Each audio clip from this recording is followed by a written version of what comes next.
Hello everybody, welcome to this new YouTube video. Today I want to share with you the 5 things I wish I knew before starting running. Let's go! 5 things I wish I knew. First of all is the gear. So I don't share often about which running shoes to get, what's the best running shoes, what's the best socks, etc. Because we are all different. We all have different needs when it comes to running shoes or the equipment.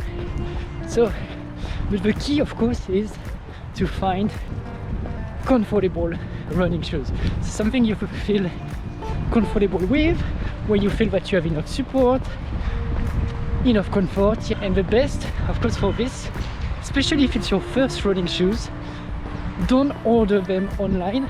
Really go to the shop, try them and see how it feels. So my advice also on this, of course look at the price, but don't go for the cheapest option.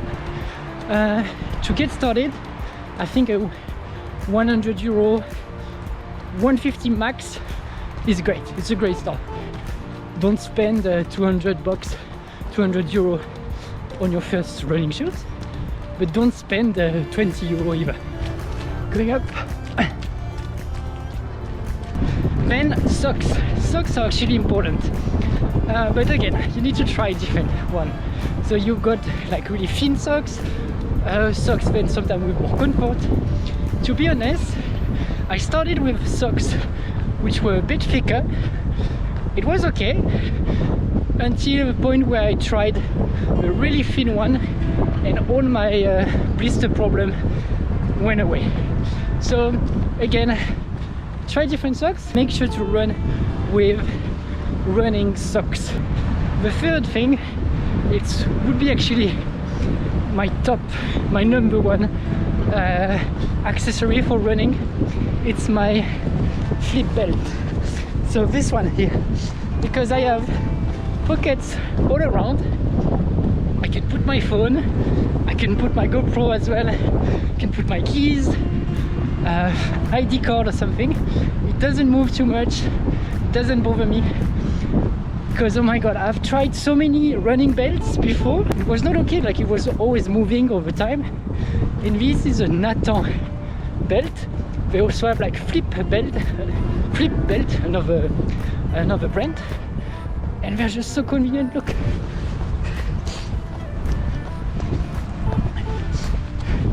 you just put it like under your t-shirt or on top of it. It doesn't move. It's just perfect. The second thing I wish I knew was all things about food and drinks, what to eat and when. So here the rule is actually quite simple. Before running, you need to get a little sugar boost. So it doesn't mean that you need to eat the jar of honey. No, but you need a little bit of sugar, some carbs. So it can be a banana, fruits with a high sugar index. It can be also a peanut butter toast, of course a little glass of water.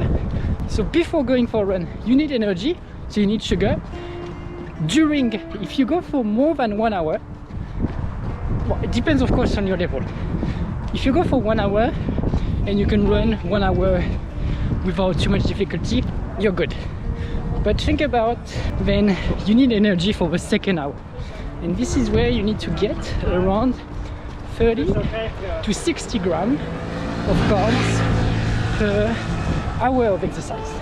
And the key here is, when you go on a long run, is not to wait to be thirsty or hungry to eat, because this is where it's too late. So again, it depends on your level, but as soon as you start to increase the distance, start to practice a bit more on trying different food and different drinks.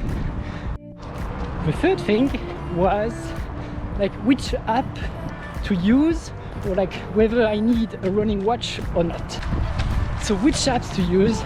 There are plenty of running apps, Runtastic, Runkeeper, Nike Run Club, Couch to 5K also, it's great.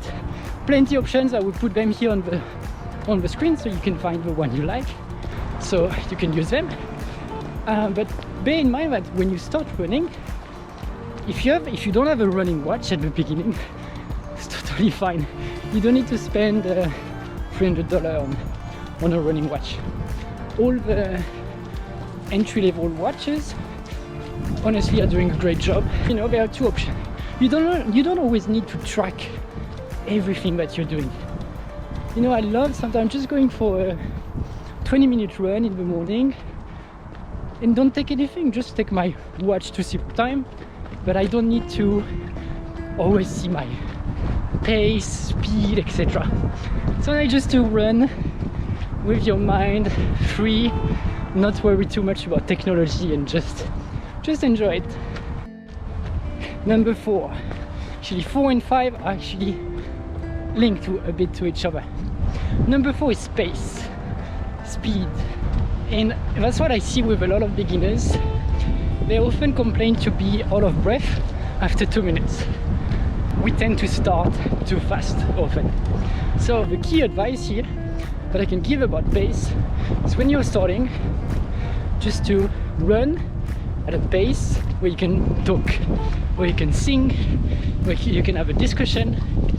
Of course, I'm not saying it's not gonna be as smooth as if you're walking, but if you can't talk, if you can't speak, if you can't sing, just slow down, and it will feel so much better, and you will enjoy your run even more. You know, it's not about sprinting through the city 20 minutes and then go back home and be super tired. It's just about enjoying, especially at the beginning. You just focus on building your endurance. Don't look around, don't compare yourself to other runners who have been running maybe for a year or two already. Just focus on yourself. It's you against you, and just try to enjoy it. Right? Running is not about punishing your body, because again, I think we see it often with people who want to lose weight, get in shape, etc. They would say, yeah, I'm going to the gym, or I go for a run to like punish myself because I eat too much, I want to lose weight. If you go with this mindset, yeah, you're never gonna enjoy running or sport in general. Just focus on all the things you can gain from it. Confidence, discipline, a clearer mind, a focused mind, enjoy and happiness. I think that's the beauty about running. And it's actually, it brings me to the 5th thing I wish I knew. Even if it looks so easy to be running, the most difficult thing is motivation. You see here the weather? It's quite grey. I think it's gonna rain in 10 minutes. I'm gonna be completely wet, but I want to go outside. Running is really empowering. It's also a way to say thank you to your body, to what your body can do, to what your body can endure. If you say, oh, I have to go running, just shift your words and say, I'm so grateful that I can go running today, because not everyone can run. So if you can run, you are doing really, really good. So be conscious of this. Actually, motivation, you can't find motivation in your mailbox, right? It doesn't arrive just like this. It comes with action. Action brings motivation, and of course it will bring discipline, consistency. So don't wait for the motivation to be here, create it. And running is about this: being happy, being grateful of what your body can do. No matter how far you go, no matter how fast you go, you did it, and you never regret going for a run. So my last advice is not to focus on how fast you can go. Also in life, just focus on how far you can go. If you're watching this video now and you're running, you're a runner, and sometimes you struggle with motivation, just remind yourself, you did not go that far to only go platform. So I hope you enjoyed this video. I invite you to check just the link below the video, where there's a link where you can book a call with me if you would like to know more about running and know more about how I can help you to reach your goals in no time. See you in the next one, guys. Bye bye.